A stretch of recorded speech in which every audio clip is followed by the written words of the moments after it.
Look at all that money, yeah, the money that they've spent. Take another look and take some time for hemp. Don't cut trees for paper, cause it hurts the environment. Stop deforestation, yeah, it's time for hemp. Yeah, it is. It's time for hemp, and I want to thank you for tuning in to the big broadcast today. And we are having a wonderful day here in the big studio. And we've been away for a couple of weeks because we've been on vacation.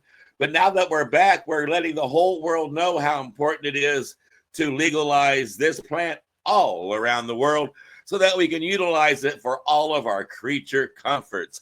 I'm your host, Casper Leitch, and it would be groovy. My generation invented that word. It would be groovy if you could hit the like and subscribe button, and of course, share us with your friends. On the program today, don't forget, anytime you hear the word joint on the big broadcast, we ask that you hit your pipes, your bongs, your vaporizers, and of course, take time for hemp.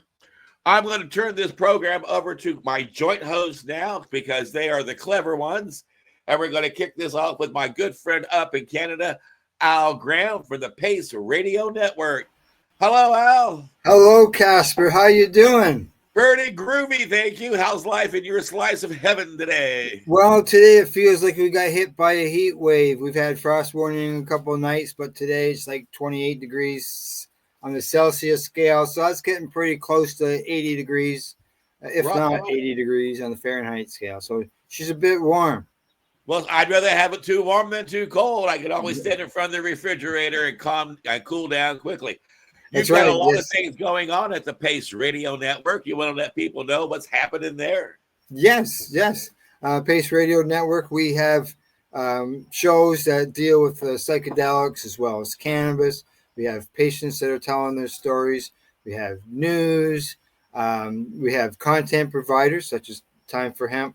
And we're also having a joint, a broadcasting system together with 420 Radio here in Canada. And we've put out the 420pace.ca website. And you can catch all our programming there. There's about 12 shows in total throughout the week. Nice. You guys are staying busy and getting the message out all around the world. I love it. That's right. Yes, exactly. And so we've also got another fantastic joint host on the big broadcast. His name is Al Byrne, and he is the author of this fantastic book. Woohoo! That's 3D. That's 3D for you. And I would suggest that you get it at Amazon. Al Byrne, why don't you let people know about this groovy read?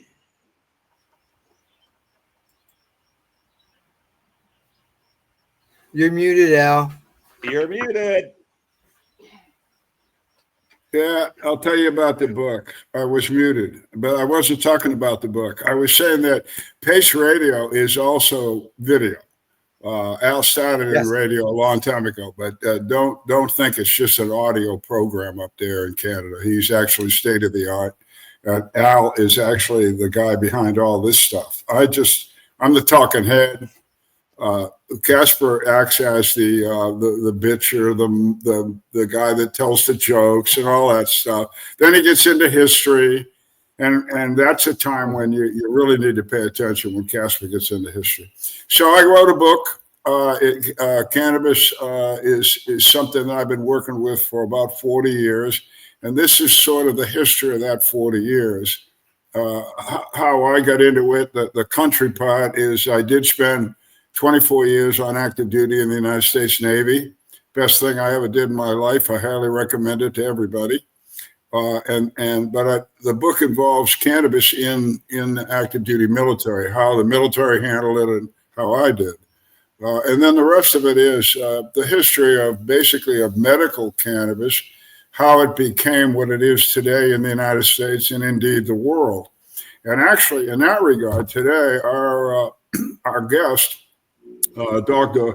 Uma Dhanabalan, We're going to talk about a little bit of world cannabis therapeutic values because she's back from India. Anyway, I'll let her tell you about it. So that's our guest today. Dr. Uma and I have been friends for a couple of decades, I guess. She assisted me greatly back in the I don't know, 14, 15, 16, 17 era. I was trying to put together a veteran program in the state of Washington, and Dr. Uma has a doctor's license there and the background to help me out. And we didn't pull it off, Dr. Uma and I, but we did get we got it paid for and done. The University of Washington, their nursing school, adopted the information that we gave them and became the first nursing school in the United States to offer a course for nurses about therapeutic cannabis and the endocannabinoid system.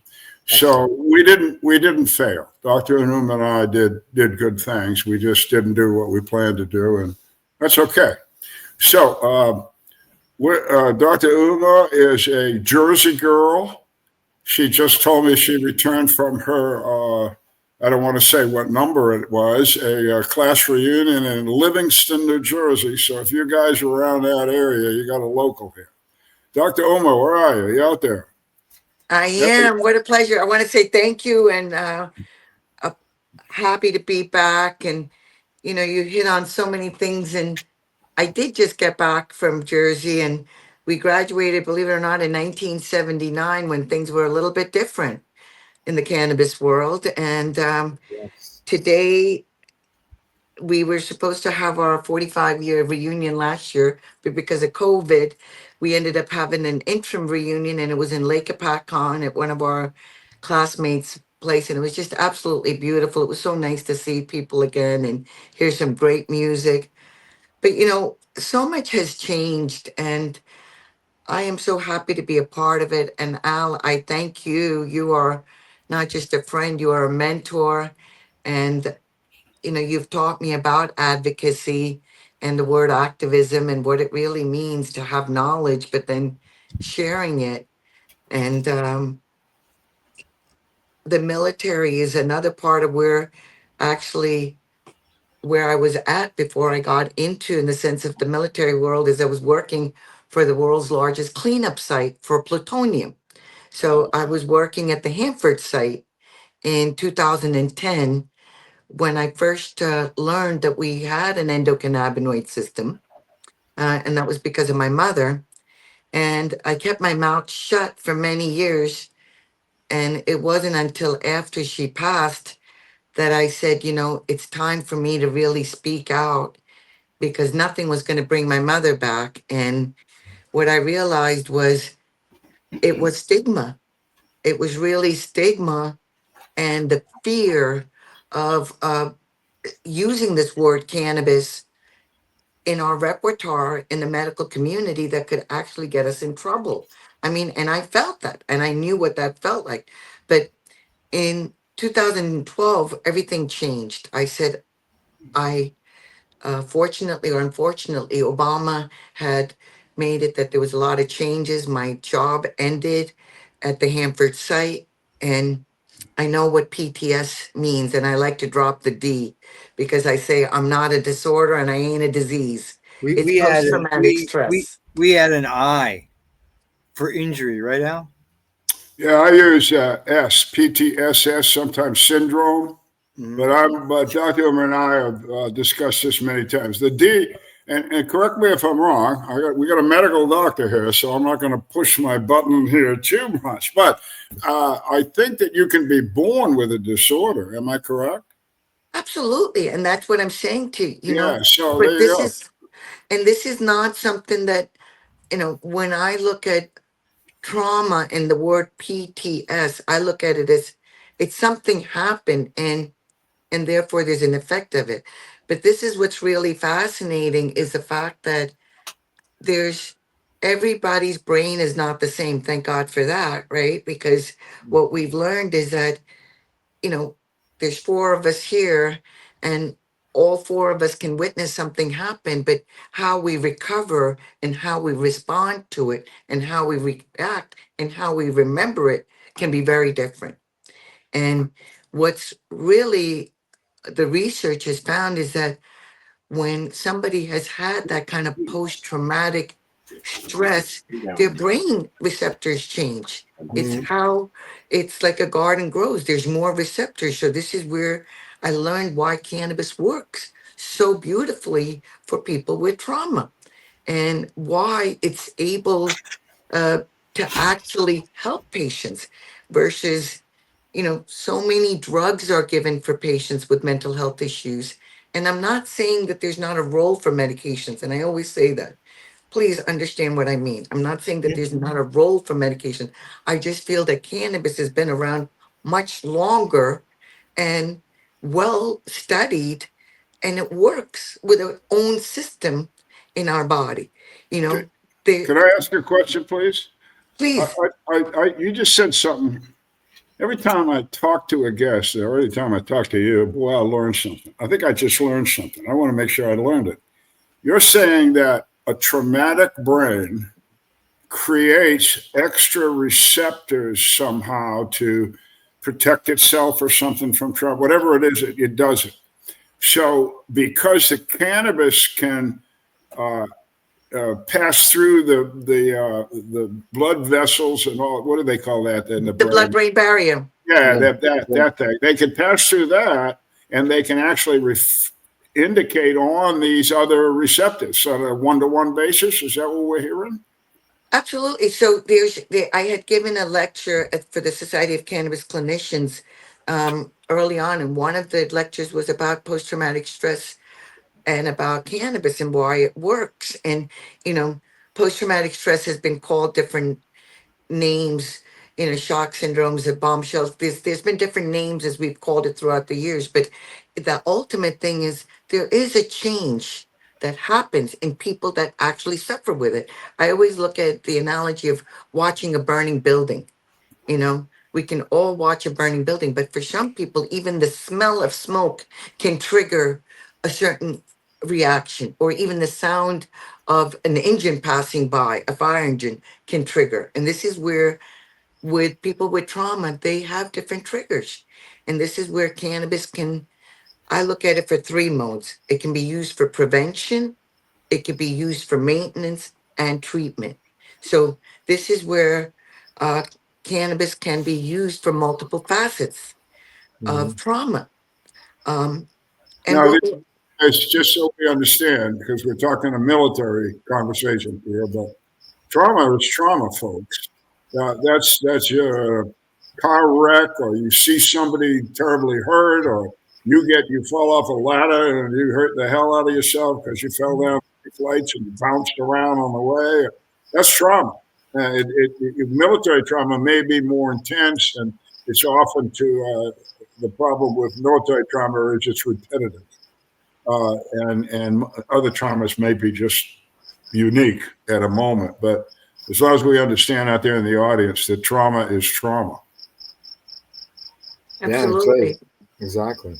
And how different people recover is also different. And this is where I look at, again, cannabis as a tool. Um, what I also wanted to mention is the word that you said that, this is a system that most people don't even get taught about in the medical community.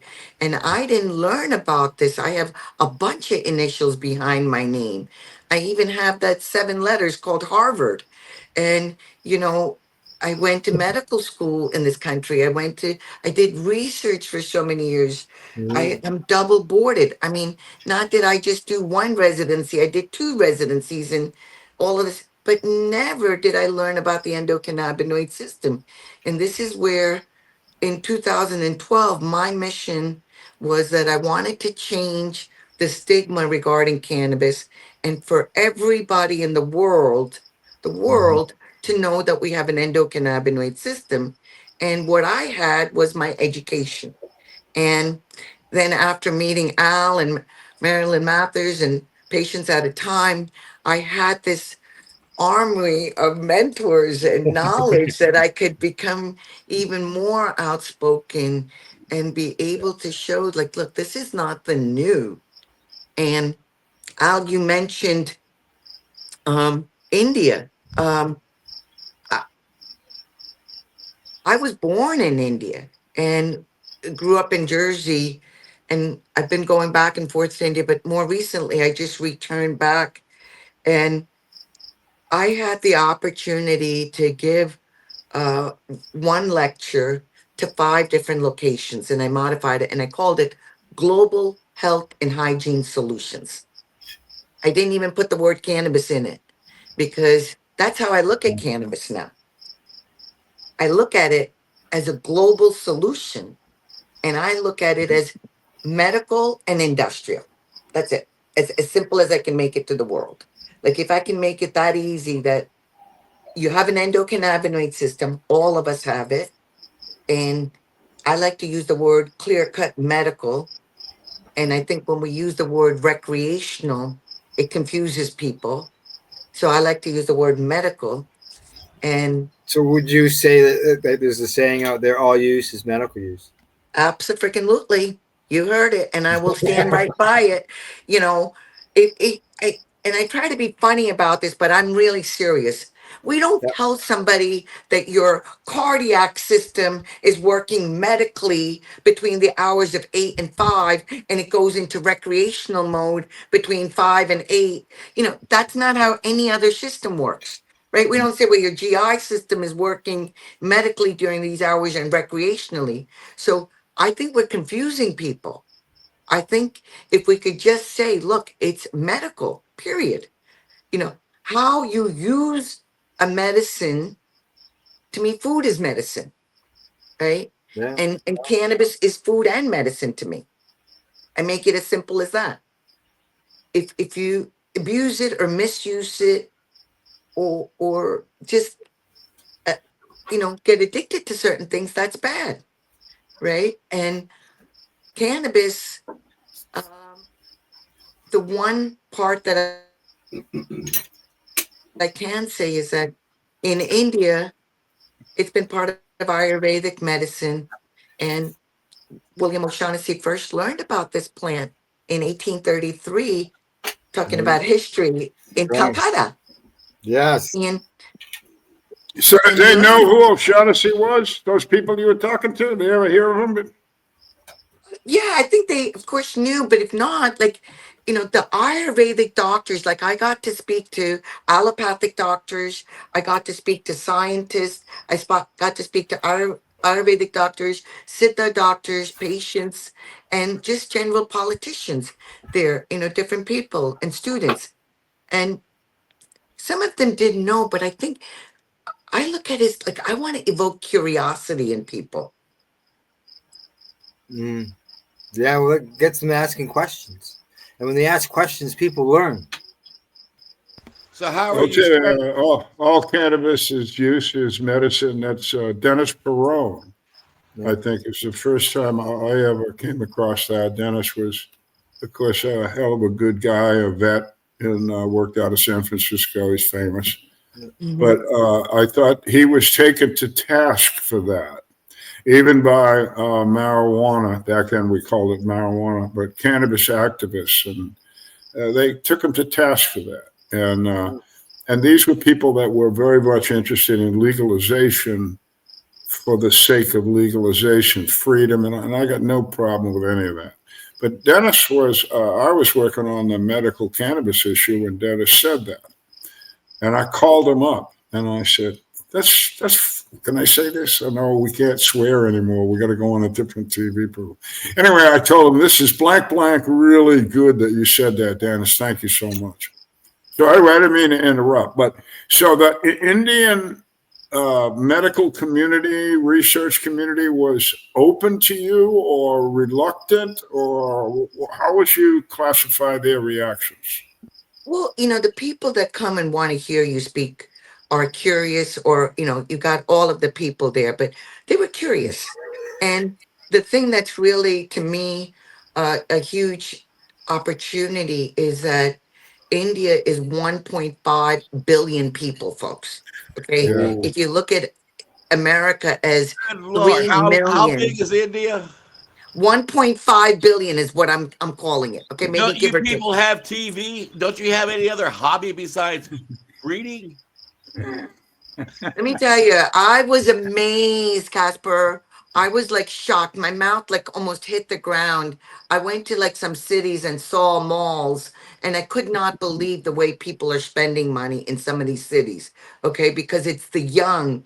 And what's really blows my freaking mind is the fact that politicians are supporting alcohol. Okay, alcohol is just rampant there. And it sounded like reefer madness to me going back, because they're like propagating all these cannabis commercials to be cannabis is the problem, and it's cannabis that's the problem. But what Well, we have is alcohol rampantly available. well, that explains why there's so many people there. You get drunk and you start breeding. Well, they've been breeding even before alcohol came about as being legal. Okay, so that's a different conversation. But no, it brings about, the fact that we are such a large community of people, and we have all the freaking illnesses that we are seeing with chronic conditions: obesity, hypertension, diabetes, hyperlipidemia, mental health issues, folks. This is a worldwide problem. Yeah. And Yeah. in Yeah. mental health, people are self-medicating with alcohol. So how are you getting the message out? Are you like doing smoke signals, pounding on a drum, jumping up and down, standing on a corner with a microphone? How do you spread the word? Well, I want to go back, first of all.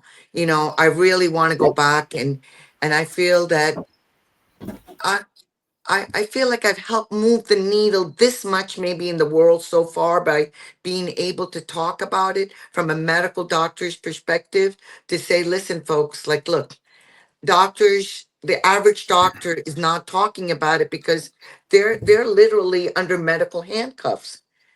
They work for federal institutions. They work for a hospital. They work for a university. They work for an insurance company. I don't work for any of those entities. So you're unleashed. You can say what you like. You're not being muted.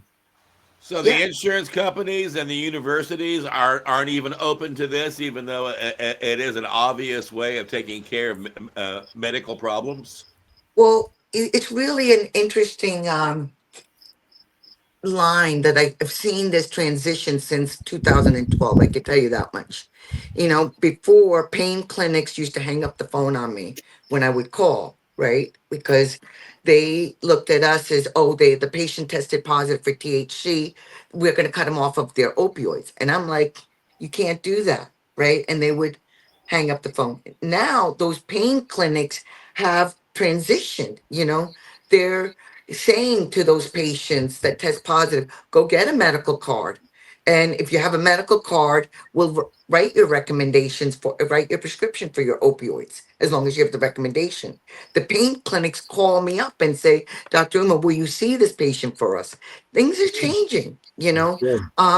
Doctors are referring the patients, you know, oncologists, pediatric doctors are looking at this for seizure patients, for cancer patients. They're looking at it for patients that have Parkinson's, Alzheimer's. The family members are looking at cannabis. All You know, right, to, now Yeah, but what you just said there is a little. The pain clinics. I'm going there. You got docs in the pain clinic, and they're supposed to know about drugs, painkillers. All right. Well, Yeah. cannabis is a hell of a painkiller. I think everybody that knows anything at all, if you got pain, you need cannabis. Try that first. But they're also referring to you. So this brings me to the point again that unlike the American Nurses Association, the American Medical Association, for probably all the reasons that Dr. Uma has enumerated here, is not educated about cannabis and its total therapeutic value, including pain clinics who deal with pain, which is astounding to me. Well, it's good news that they're actually willing to talk to you or send patients to you. But it's bad news to me that they don't know the answers themselves. Well, it's a conflict of interest. You know, they're writing out the prescriptions that are federally being reimbursed, and I'm writing a recommendation that's not being reimbursed. Yeah. Okay. Well, that's it. Follow the money. Yeah. All Yeah, right, yeah. now Then you don't get those extra perks and benefits by signing a cannabis license like you do when you're dealing with prescriptions. Now, No. having 1.5 billion people there, are you like the only doctor who can write a script? Because you must have a long line outside your office door if you do. Well, it's really interesting. I cannot practice medicine as of yet. I hope to get my rights to be able to write recommendations or prescription in India, because in India, um, doctors, just like here, the allopathic doctors are reluctant because they can write their prescriptions and get a kickback from the drug companies, I'm sure, just like every other drug What? companies, you Yeah, know. that's what I Okay, was so referring let's to. just be real about that. The other thing is like the same thing. They're not being taught about it, so it's still not accepted. But what's real is the fact that the Ayurvedic doctors have been able to have their own repertoire of their medicine, okay, because the government is, because of our United States of America and the Single Convention Act, again, a little bit of history, India was the last country to accept the Single Convention Act, making that you had to prohibit cannabis.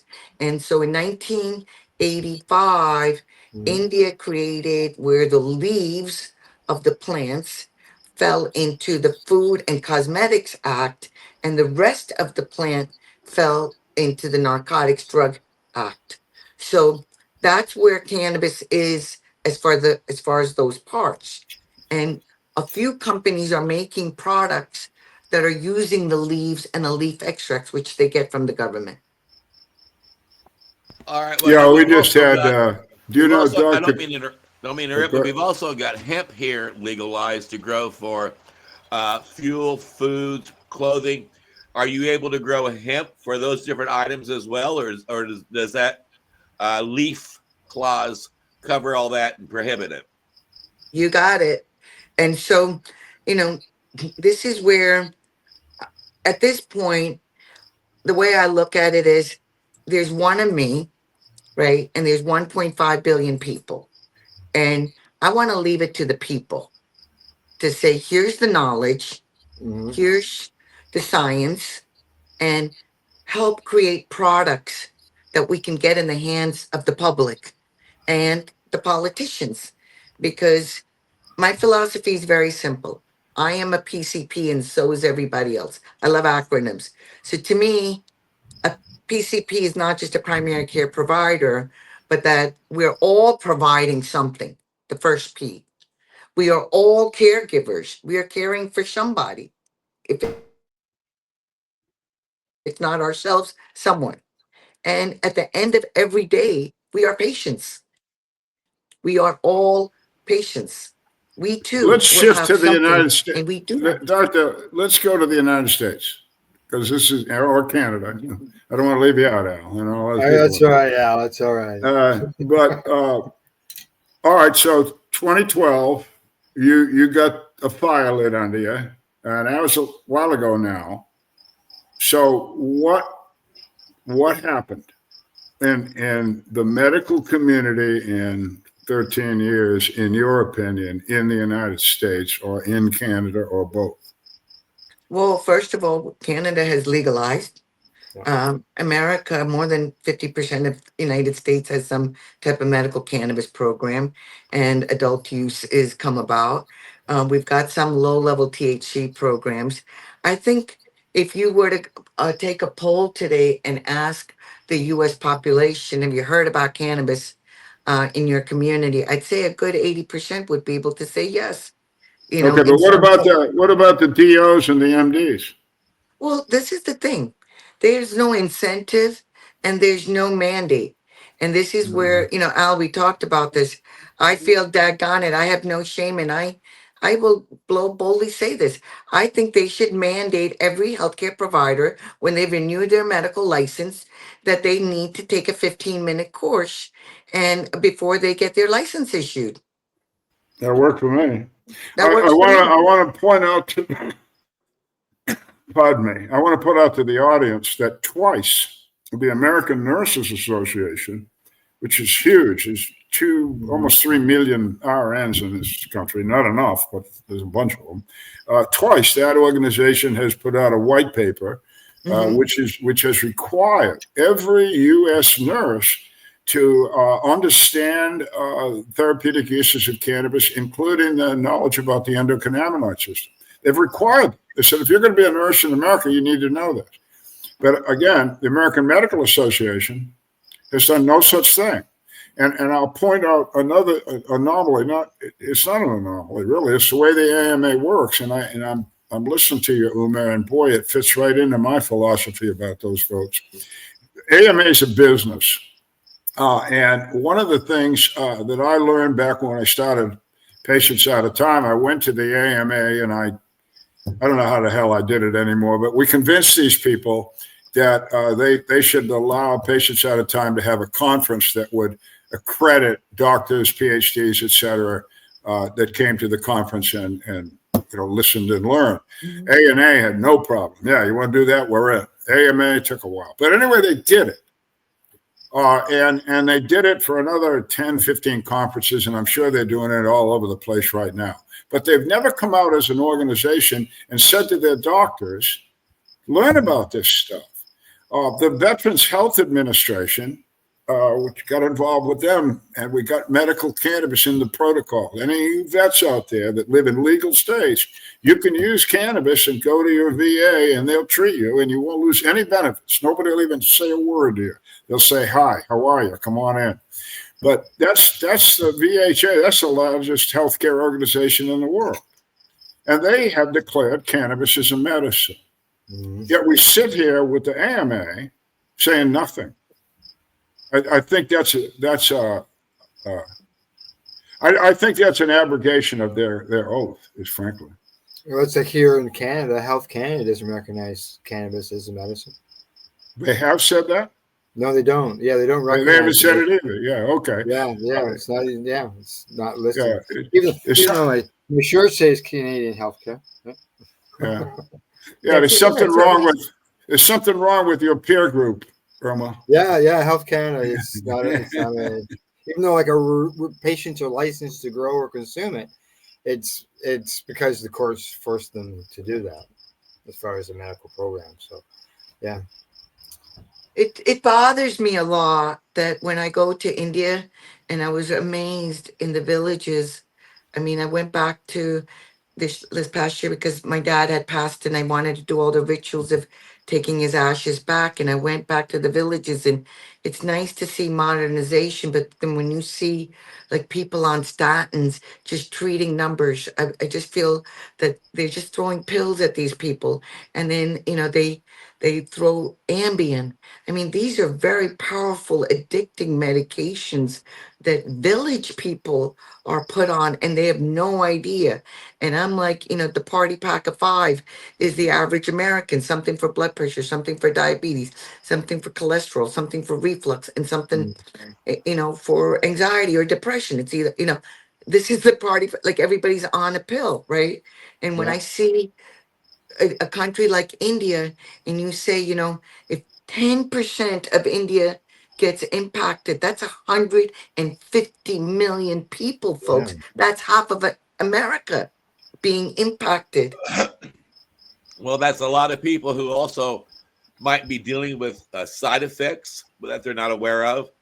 And some of those medications you're not allowed to stop taking without the help of your doctor. And if they're in a village where they don't have a lot of money, sometimes after a year or two of taking it, I would assume all of a sudden they just stop, and that also causes more complications. Am I correct? This brings a whole nother list of things. Like, this is the beauty of cannabis, right? That's the most beautiful thing about cannabis. Somebody could just decide they have to go somewhere and they can't take it and they stop taking it and they're not going through withdrawals and going to die. I tell this to my colleagues. I said, if you can take away one fact today, take away that fact that withdrawals are not going to kill a patient that's on cannabis. But I can't say that about other prescription medications. Some maybe you can stop, but you can't say that about all prescription medications. Yeah, we have to Well, you ring you certainly out. can't say it about alcohol, and I've seen enough of that with veterans. That whole deal is just, it doesn't make sense. Well, I know that you, Oma, have preached for a long time that cannabis should be the first choice, not the last. And how's that going? It's really kind of, I think we're breaking those barriers. I really can say that because I'm like, I say this, cannabis is not for everybody, yet it should be a first line option and not the last resort. I feel very strongly about this, but not everybody has that as a choice in their state. But one Mm, plea I'm making out there, one plea, and this is a global plea. If you hear cancer, please, please, let's just incorporate cannabis for those patients at least. I beg of these people out there that if we can say a cancer patient should be given this right to have this in their possession, the people that taking care, that would be a great start. And the oncologist now, I even spoke to somebody earlier today, and I'm happy to see them not butt heads with me and say, yes, Dr. Uma, thank you very much for helping these patients with that. They're not saying no anymore. good, good, good. They're more Yeah, open. I had a dermatologist a while back when I lived in Virginia. Great guy, John Hendricks, and his wife worked at UVA Hospital as a cancer doc. And so I would talk to John about using cannabis as a topical for my skin cancers. And he was all for it. And I can tell stories about that, but that's not about me right now. But again, the oncologist, he went and told his wife, his wife, the doc. So he talked about, and she called me up one day. And she went, after learning, she went back to her unit there at UVA Hospital and started giving lectures to the other oncologists. And that was years ago, 10. So, yeah, I would think of all medical specialties, the oncologists would be the ones that would be on top of this first, but maybe not. Well, the oncologist, and who else has really, really benefited I have my youngest patient, like I said, is a 1 month old, and my Wow. eldest is Yeah. 98. So Wow. Get the time, guys. Get the time. So Here it is. one thing that's really All important right. You is for disappeared. So people to back up. understand that Dr. Uma, um, you disappeared. Dr. Uma, we lost you for 30 seconds. can you hear So me? yeah, it's okay. You're back. Just start off again, if you will. You had started again with Month old to a 98-year-old. So I have a full spectrum of ages that I take care of for various conditions. So among the younger population, the most common things that we're using it for with the younger population is cancer, which is, I would say, in both edges within the young and the elder population is cancer. And then we see also seizure and autism among the younger population. And now with this whole autism spectrum disorder, believe it or not, we're seeing more adults with this new diagnosis that are also using cannabis. But the thing that's really amazing is that my Alzheimer's patients, my Parkinson's patients, patients that would have ended up maybe in a nursing home are now being able to be kept at home and cared for by their family members and be able to have that family lifestyle versus being sent off to a nursing home and being isolated. Okay, Those wait a patients, minute. I got a couple of questions here because you just hit on a couple of problems a couple of friends of mine have. First of all, how are these patients, a 1 month old or a 98 year? How? That's just a two-part question, but go with this one. how do they dose them? And what's the method of they're not smoking it, are they? Or are they? Oh, very interesting question. So I don't use the word dose at all. Okay. Dr. No? Uma uses the word dose when it comes to pharmaceutical drugs. Because every daggone time, if you stamp that pill or make that capsule or that, it's got the same freaking dose, right? 500 milligrams, 200 milligrams. But when it comes to cannabis, Dr. Uma uses the word titrate. Titrate. I'm a chemical engineer's daughter. So it means one puff, one drop, one little piece, one, piece, whatever it is, start somewhere. So with my babies, we start with a diluted version of FICO, which is full extract cannabis oil, because that's easy for me because I can explain to a parent, take one syringe, dilute it with 10 ml of whatever vehicle that I want to use for them, many cases coconut oil, and I can tell them to how to start with something like that and say, start with a rice grain or start with a half or start with, make it into a pellet and start there. With patients that don't want to use inhalation, but they have pain, I could start with a topical. Like you said, the skin, the largest organ system, is a beautiful delivery system. Yeah. And Well, the you've components. we have a common denominator with, of course, you helped my daughter out, right? So and she's very appreciative of that, and she and you have the same source of FICO, and again, yeah, she uses my daughter, guys, is like 58, and she uses a half a grain of rice, the equivalent of a half a grain of rice a day, a night.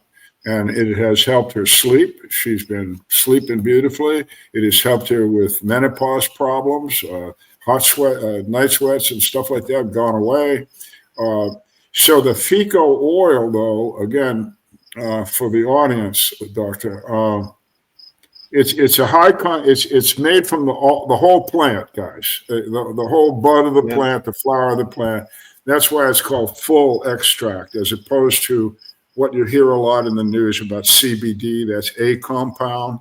That compound will be in FICO oil, but there'll be a hell of a lot of other compounds too. And don't get worried about compounds. There's like 300 compounds in a tomato. So it has nothing to do with anything except they're all pretty good. So when we're using FICO oil for the audience, Doctor, you got to be really careful where you get this, right, and who makes it. I want to, could you stress on that? Because if it isn't the right stuff, Absolutely. yeah. Absolutely. One of the first basic things I want people to understand about this plant is it sucks up everything. It's a bioaccumulator. Wherever it is planted, whatever it is exposed to, and I call it the soil solution lecture, the soil, the air, and the water. All of these things, whatever your soil is, if it's hydro, your liquids that are in there, if it's outgrown, the soil, all of this is what the plant is exposed to, and it is absorbing it. And my background is also in heavy metals. I did my fellowship at Harvard in lead. And this is why I'm able to speak so boldly about certain things, because what I know is there is no little amount of poison. Okay, there is no, I need a little bit of arsenic, or I need a little bit of mercury, or a little bit of lead. There is no such thing like that. So when this plant gets harvested and made into medicine, and especially in this process where they take the whole plant, roots and all, maybe in some cases, but for the most part, it's the leaves, the buds, and everything from above, and it's going through an extraction process, and it is being concentrated. So if there was a little bit of anything, it's now being concentrated into everything that it's made out of. And now what we called as medicine has poison in it. And I have a problem with that. Okay. So we need Yeah. to know that people have to understand, where did your medicine come from? Who produced it? How was it produced? Was it a solvent extraction? Was it a water extraction? Was it what did they do to it? And we don't know the questions to ask sometimes. So we're relying on other people to give us this medicine. So, And what so, is the recommended type of extraction? well, this is where it depends, depending on what you're trying to treat. So when we talk about FICO, it's usually an alcohol based extraction. And it could be with CO2 that they can do certain, but again, you're removing certain things. But the old extractions was alcohol based. Okay. That's how they created these FICOs. Put the whole thing in, alcohol, let it sit, extract it out. But this is where, if the alcohol is completely not removed, it can be toxic, right? Yeah. Yeah. Exactly. So Okay, so important. titration, that's a big word, huge word. When you It, guys smoke a joint out there in the audience, you take a hit and then you let it go and then you take another hit and then you say, man, I feel pretty good. That's titration. Yeah, that's you're it. finding out what your body wants and you're reacting to it because cannabis acts very quickly in that manner. And you had enough. You had enough. That's titration. So that's what Dr. Uma is saying. So It now the on the dose. okay, that's a So little key. Now just I've said this story before, and I know you knew it, Doctor, but in Jamaica, for instance, it's been well determined that one of the first things a Rastafarian mother will give to its infant after birth, first thing on many occasions, is a titrated dose of cannabis in a tea format, cannabis tea. And we also learned, and Dr. Uma will tell me this is right or wrong, but Dr. Meshulam's lab in Jerusalem years ago, one of their researchers, a beautiful lady who's gone now, came to our conference and told us that if you take cannabinoids, the compounds cannabinoids, out of mother's breast milk, the kid won't suckle. They did this with mice, not with humans. They're not going to do that, but they found out that the removal of these cannabinoids, the baby mice stopped suckling, therefore they stopped eating, and they died. So again, this idea of treating an infant that Dr. Uma talks about, this is not crazy. This is in fact really smart. But again, our medical community has no idea. Now, when we get to older folks, I know the answer, but I'm going to ask it anyway. Not only are you, I think, you're doing two things. What I heard in your story, these people are being treated with cannabis, cancer, let's say, and it's having some positive effect. I assume, because of my knowledge, and you're going to tell me that they're also just feeling better, if I can use that general expression. And they may be a lot better off physically than if they were popping pills and be zombies, which is why they're not in a rest home and they can stay in their own house if they want. Am I right about any of that? yes, yes, and yes. Okay. And this is what's happening is that, my average population is probably in their 60s. And what I'm really proud to say is that these seniors are sassy, and I gave them a little bit of sass and they come in with sass, and they come in with their attitude. And it's really interesting because some of them, I have three sets of patients that walk in through my door. Patients that are cannabis naive, like never, never, never used cannabis in their life, or self-medicating, where they're using it and they're using it for with purpose of what they get out of it. And then patients sort of like in my age group where we used it when we were younger and they're coming back to it. So there's like three populations that I have to deal with. And my seniors are really exciting because they know they've been around the block. They see the pills and they come in there, not just one or two pills, they're on handfuls of pills that they're taking. And when I can tell them, and I am a doctor that knows those pills and work with them, and say, this is our plan after I get their goal. That's the first key thing. I need to know what is their goal when they come to me. And if their goal is to reduce their medications and improve quality of life, come on in. Come on in. Because we will work with them and slowly be able to get them off their pills, slowly get off the side effects of the other pills, because that's what it is. It's, The cannabis helps them get off the pills. I call it an exit drug for that reason. I say it's an entrance to a better quality of life. It's an exit drug from pharmaceuticals, narcotics, alcohol, and nicotine. And the list is growing. Well, There are studies that are starting to come out to show that people have been able to substitute cannabis instead of taking opiates, and Of helping course. people that are on the street. So Well, they're yeah, called Doctor- in Canada. We call them cannabis substitution programs. Dr. John. I do have a question here, but I didn't mean to interrupt. I'll just Go. All right. When I go see my doctors, so far, every time they've tried to prescribe a medication for me, whether it be for high blood pressure or a heart problem or a problem with circulation in my body, whatever it is, my first question to them is, what are the side effects? And when they list the side effects, I always tell them, no, thank you. I'll just use cannabis. Now, am I putting my life and my health in peril by ignoring my doctor's advice? Or am I putting my life into a better form of treatment? This really would need more information. Okay. But at the end of the day, I tell people, look, you got one body. And I sadly have to say this. The medical community, I call it the triple D right now. Okay. When you go to a healthcare provider, they have to make a diagnosis. Why? They have to come up with a code. In this case, it's an ICD-10 code. Okay. Based on that code, they're going to say which is your insurance company, and then they'll give you a drug. Okay. Depending on your insurance company. Is it a tier one, tier? What do you can let the insurance company allow you? And they will start you with a dose. Okay. So this is what I tell patients. You're right. You Once you have a condition, they are going to give you that. They're going to have to, because that's what you have to do. Does it mean that you don't need those drugs? Maybe you do, maybe you don't. But do you need that much? And do we have to look at can we look at your diet first? Can we take the time and say, what the frig are you eating? What are you not eating? What are you drinking? What are you not drinking?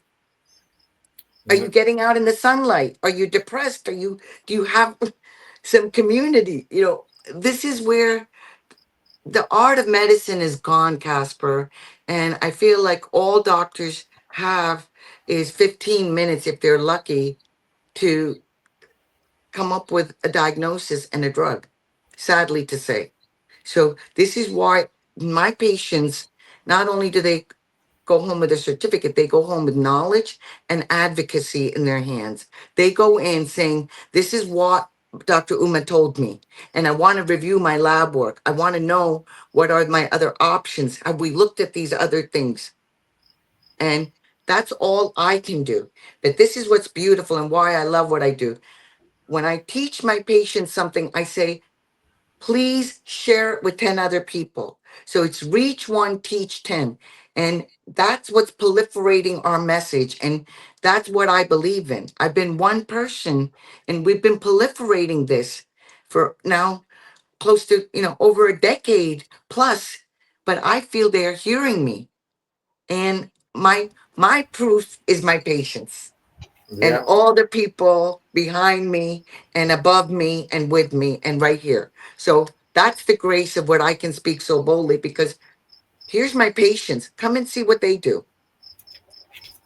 exactly. Patients are proof right there in the pudding that cannabis can be beneficial for patients, and gives them another choice. Like, instead of taking opiates, knowing that there's all this addiction issues, that if they can learn about cannabis as as an option, and who knows, maybe it won't relieve all the pain, but maybe it'll dull it down just enough in order to improve their quality of life. And like You you know said, what? If you tell one person, they tell many more, and it spreads. Well, that's how U.S. veterans learned about all this. One guy told another guy, who told seven more, who told and we trust each other. Veterans don't lie to each other. We know when that's going on, and it's usually a joke. But when we talk seriously to each other, we pass serious information, and that's how the veteran community in the United States, anyway, came on to cannabis. With their brothers and their sisters saw that my buddy's life has gone to shit here with alcohol and pills, and gee, maybe I can get Mary and Joe or whoever to light up and lighten up at the same time. And I worked for 5 years, as somebody knows, as a counselor for veterans, combat veterans, for 5 years for the Agent Orange program and the VA. I got paid by both of them. And I saw that over and over, hundreds of times, not just my clients, but the guys I was with, the other advisors, the counselors were all combat vets, and we all had clients. And every one of us could see continual improvement when we pulled a vet out of the wards and got them off the pills and got them on cannabis. And we also saw that getting them off the pills while they were using cannabis seemed to really, really help with their withdrawal symptoms. That it was much, much minimized, made it a lot easier for that kind of transition. And it was universal. And that's why some of you all can look this up, but there's 7 or 8 years of veterans' voices on timeforhemp.com that I did with a guy named Mike Kravitz, great friend, great vet. And we interviewed hundreds and hundreds and hundreds of veterans or their caregivers, like Dr. Uma, or their spouse or their kid or their boss or their friend. And I never heard in all those hundreds of interviews anything but the same thing. That cannabis has helped me improve my life. And that's why I asked about the elder folk that you call them seniors, and I like that better because I'm elderly. Senior sounds better. So yeah, it helps with attitude. It helps. It's just something about this cannabis plant that when you start using it therapeutically, medically, it just makes your life better. I don't understand why. I don't really care. It makes my life better. It does, because we understand that it's working. We understand the mechanism now, that there's a system. And just like we look at the nervous system with a presynaptic and a postsynaptic, I call it like the pitcher and the catcher. The pitcher pitches the ball and the catcher catches it. In this case, the catcher is the one making the ball, or in this case, the endocannabinoids, and throwing it in response. And it's a retrograde mechanism. And that's how cannabis works. It's able to help boost up that dopamine. It's able to boost up that serotonin. That's why it works with Parkinson's. That's why it makes you feel happy. I call THC the happy cannabinoid. And that's how I teach it to a lot of people. I'm like, look, if you can't remember all the funny things, just remember happy. If you can remember happy, you're healthy. Right. And if you can think of it as THC, that's what's making you happy. And the other thing that I'll mention that is very important is healthcare providers need to understand that. Get the time. 58:23. Can you hear me? Yes. Okay, sorry about that. So That's all right. the first drop of breast milk has the beautiful molecule that I'll mention called anandamide, which mimics THC. And it fits like a lock and key. And that's why it works to help us to be at ease. When we are not at ease, we are at dis-ease. And that's another takeaway message that the endocannabinoid system is about. It helps each of us to be at ease, and different people have different eases. That's why one day you might need more, one day you might need less of your cannabinoids.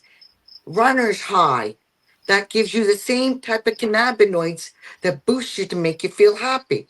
This is where nutrition, getting the sunlight, eating right, thinking right, doing right, these are all natural ways to boost up your own endocannabinoid system.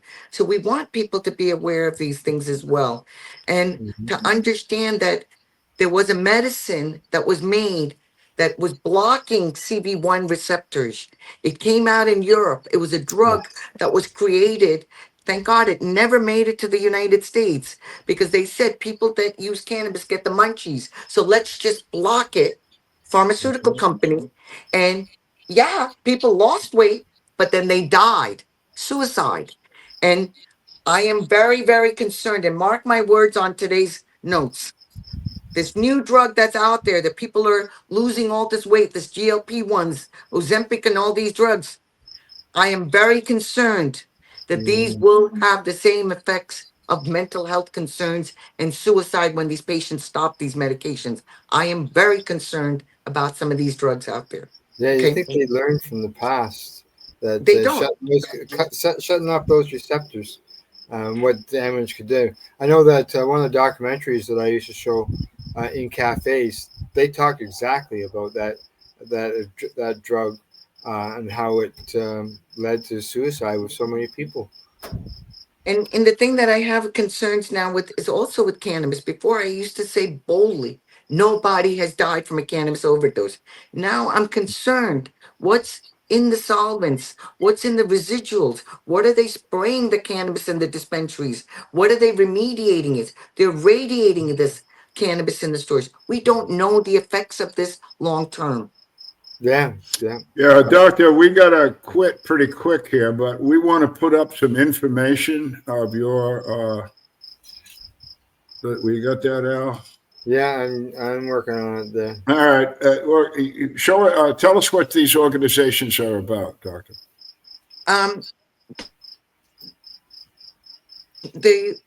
Which organizations? I got the Uplifting. I got the uplifting here. If it's going to bring it up. Okay, let me tell. So I am Dr. Uma Dhanabalan, everybody. I go by Dr. Uma, and I am at Uplifting Health and Wellness. We are a independent clinic. I am a physician. I take care of all ages. I do lectures all over the world. I do expert witness work as well, because this is very important that we do need policymakers to understand the impact of what we can do for our patients in all states. And it is a global issue. We need every healthcare provider to know that we have an endocannabinoid system. And I want to see this mandated. And if you want to reach me, please email me. You can call me. 508-444-2324 is our phone number. You can email us at uplifting health and wellness spelled out at gmail.com. And Al, you know how to get a hold of us too. So always you can get us through Time for Hemp. Absolutely. Yeah. I just want to go back to my Rastafarian mothers giving tea to their infants. I mean, newborns. Yes. I think what you just convinced me that these women are giving this tea to this baby, not so much to get them suckling, because then Rastafarian mothers got to have the right compound in their milk, I would think. But to calm the kid down. I mean, being born's got to be traumatic right off the get-go. I don't remember, but it had to be. and so I think these mothers were is that my right? Is it a calming effect they're looking for, or is it nutrition, All of the above. I think it's a balancing system, and it's keeping them at ease. And, when Dr. Melanie Dreyer went back and did the study, they found those kids were equally, if not more, socialized, and there was no discrepancy in their emotional status, even their intellectual IQs. So all of this thing about the developing brain, your brain is developing till the day we die, folks. So just a leading question, but people out there are going to want to know the answer. So if you're a woman and you're pregnant, is cannabis okay to use during your pregnancy, or would you say, no, hang on, don't do it? I tell people, look, if they're going to prescribe you with Zofran, before they give you Zofran, please go to your cannabis first. But again, state laws, if they drug test you and you're not white, that's a whole nother conversation. So it really depends where you are. But I help patients get pregnant with the use of cannabis also. So I am proud to say. Hold on. You mean you're involved in a lot of three-ways or what?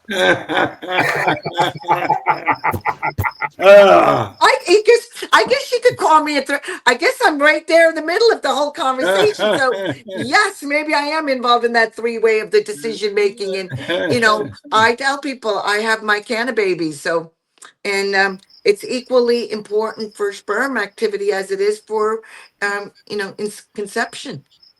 Wait a minute. It helps with sperm production. Yeah, We're off subject here, but this could be a whole different show. Oh, absolutely. They always say it decreases it. Is what yeah, that's what I've been hearing. Yeah, I would love to have you talk to my men that are getting all their women pregnant. Maybe they're on something else then. Yeah, bring a few on. I got 3 kids. Hey, Doctor, this has been a hell of a good time. Thank you so much. Oh, thank you. We do this just because we don't know what else to do. We call ourselves the 3 old geezers, and it works pretty well. That's a good description. It's but awesome. You've lightened up life here. Very great conversations. Thank you again so much. Yeah. God bless you guys. And remember, reach 1, teach 10 today. Love you guys. Be well. And on a couple of notes, when I was a teenager, the neighbors in my neighborhood pooled their money together to get me fixed so I wouldn't breed. And my mother didn't breastfeed me because she said she didn't think she knew me well enough. She didn't feel that close. So that's true. So now, Dr. Uma, it has been a joy having you on as a guest, and I'd love to have you back on and again in the future. And I find you to be delightful and very brilliant. And it's nice to know that you went to Harvard. A friend of mine that everybody loves, Dr. Fraser Crane, also went to Harvard. So yes. I don't know if you graduated with him or not, but no, I don't know what year you guys.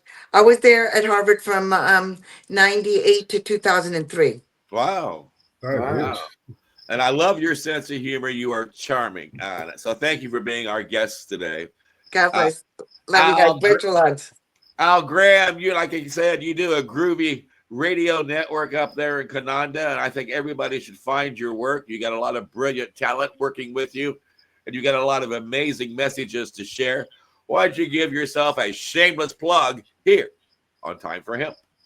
All right. First, I got to say thank you very, very much, Dr. Uma, for coming on to the broadcast today and talking about cannabis and your patients and stuff.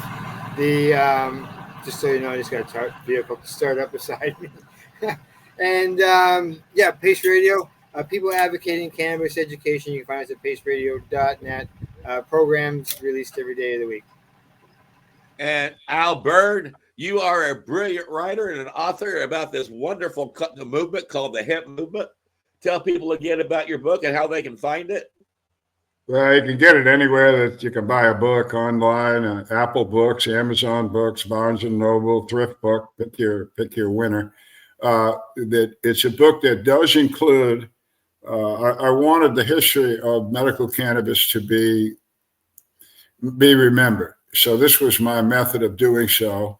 And in that book, I mentioned people that are leaders in this field. And Dr. Uma is well represented as one of those leaders in my book. And she should have been, and she is, whatever. So if you really want to know about cannabis, how it got here, and there's a lot of information, a lot of these things we've talked about here, from use as an infant to withdrawal from opiates, it's in the book. And it tells you how we know that and who found it and all of that. So again, it's there, it's available, and I hope you read it. I think it's a valuable book for healthcare professionals. If you're out there and you got a doctor or somebody that really isn't paying attention, and you got a few extra bucks, buy them a book, give it to them. They'll probably read it, and if they read it, you'll make Dr. Uma's life a little easier. Thank you for listening to us today, folks. It was fun. And I want to let people know that we do have a lot of fun here on the big broadcast, but in between the laughs and chuckles, we try to get some information into your ears that you can share with people around you. That will make the world a better place. We've also got an amazing archive at timeforhemp.news that we encourage you to check out. There's a lot of voices in there that have a lot of information that would also benefit you and your community.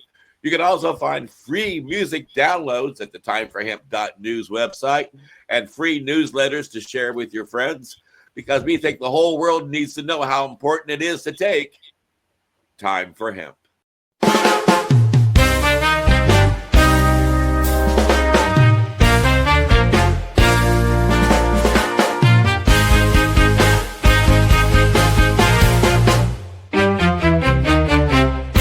Look at all that money, yeah, the money that they've spent. Take another look and take some time for hemp. Don't cut trees for paper, cause it hurts the environment.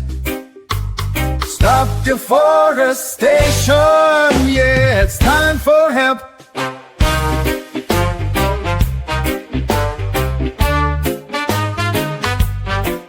Well, an acre of hemp makes 20 barrels of oil. No need for pesticides to poison all our soil. People got no food, they got no clothes, they got no rent.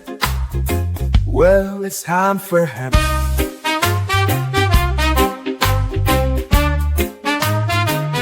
Throughout Earth's history, hemp has been used, no mystery. Hemp was legal to pay your taxes for more than a century. Check your faxes. The founding fathers make sense to me. It's time to grow hemp legally. Think of all its uses. It's money that's well spent. Right now, no excuses. It's time for hemp. Sustainable green industry, that's our intent. A better place this world will be. It's time for hemp. Fuel and food and clothes and soap, housing, cars, yeah, cars, no joke. Henry Ford built a car of hemp. It's time for us to do it again. People be employed with balanced farming as it's meant. Right now, it's time for hemp. Hemp is a true necessity for the wealth and protection of this country. These are words of Jefferson Thomas. He grew hemp, why not us? It's time to lift the hemp band. It's time to lift the hemp band. Yet we can. I know we can make a difference. Yes, we can. Yes, I know we can. And we can work together and lift the hemp band. Look at all that money, yeah, the money that they've spent. Take another look and take some time for hemp. Don't cut trees for paper, cause it hurts the environment. Stop deforestation, yeah, it's time for hemp.